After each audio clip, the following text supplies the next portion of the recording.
اچھا، ہم سب بات کرتے ہیں، رابطہ کرتے ہیں، اپنی بات دوسروں تک پہنچاتے ہیں، لیکن کیا کبھی سوچا ہے کہ سارا رابطہ صرف الفاظ کا محتاج ہے؟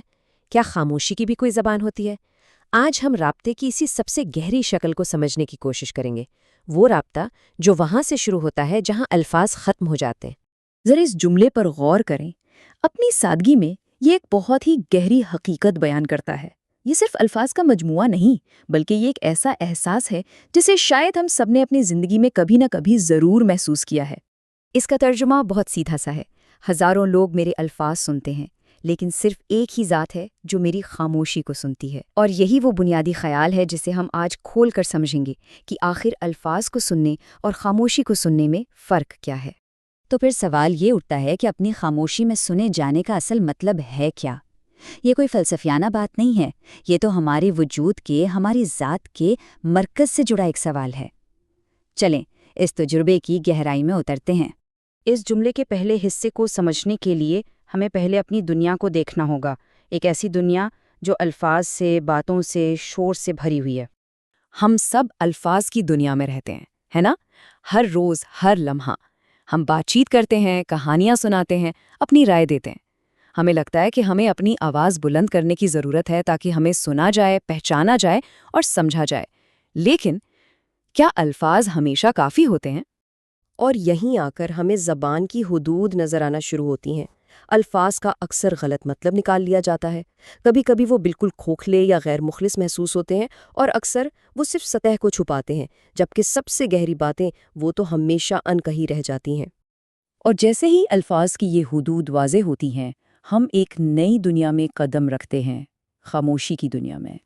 یہ وہ لمحہ ہے جب سارا شور تھم جاتا ہے، جب الفاظ کی ضرورت ہی ختم ہو جاتی ہے۔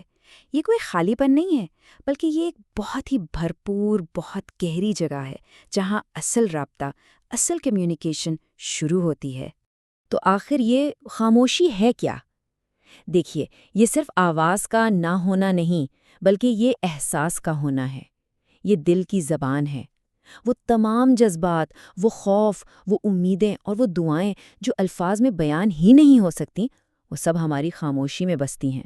اور یہاں آ کر اس اصل جملے کا موازنہ بالکل صاف ہو جاتا ہے، وہ ہزاروں سننے والے اور اس ایک سننے والے کے درمیان کا فرق۔ یہ فرق بالکل واضح ہے۔ ایک طرف وہ لوگ ہیں جو صرف ہمارے الفاظ سنتے ہیں، جو ہماری باتوں پر فیصلہ سناتے ہیں، اور دوسری طرف وہ ایک سامع ہے جو ہماری خاموشی کو سنتا ہے، ہمارے دل کو سمجھتا ہے اور یہ جانتا ہے کہ ہمارے انکہے لفظوں کا اصل مطلب کیا ہے۔ اور یہیں ہم اس احساس کے سب سے گہرے، سب سے جذباتی مرکز تک پہنچتے ہیں۔ یہ تجربہ کیسا ہوتا ہوگا جب کوئی آپ کو بغیر کچھ کہے ہی سمجھ لے؟ ذرا تصور کریں کہ آپ کو اپنی تکلیف یا اپنی خوشی بیان کرنے کے لیے الفاظ ڈھونڈنے کی ضرورت ہی نہ پڑے۔ کوئی ہے جو آپ کے دل کی حالت کو بالکل ویسے ہی جانتا ہے جیسے وہ ہے۔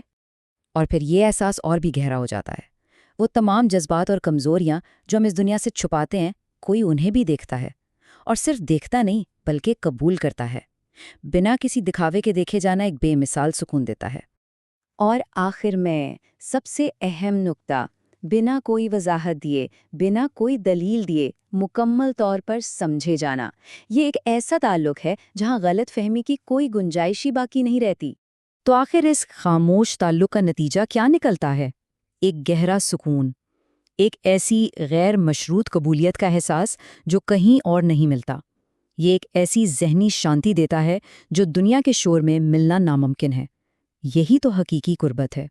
اب ہم اپنے اختتام کی طرف بڑھ رہے ہیں، اور ہم واپس اسی جملے پر آئیں گے جس نے یہ سارا سفر، یہ ساری گفتگو شروع کی تھی۔ اس جملے کے آخر میں جو نشانات استعمال ہوئے ہیں ان پر ذرا غور کریں۔ 2 فجائیہ اور ایک سوالیہ نشان۔ یہ صرف ایک بیان نہیں ہے، یہ ایک طاقتور احساس کا اظہار ہے۔ ایک حیرت، ایک شکر گزاری اور ایک گہرا سوال کہ یہ کیسے ممکن ہے۔ یہ بے وقت ایک دریافت بھی ہے اور ایک معمہ بھی۔ تو آخر میں سوال یہ پیدا ہوتا ہے، اگر ہم خود اپنی اور دوسروں کی خاموشی کو سننا سیکھ لیں تو ہم اپنے تعلقات اور اپنی ذات کے بارے میں کیا کچھ نیا دریافت کر سکتے ہیں؟ یہ ایک ایسا سفر ہے جو شاید ہمیں الفاظ کی دنیا سے بہت بہت آگے لے جائے۔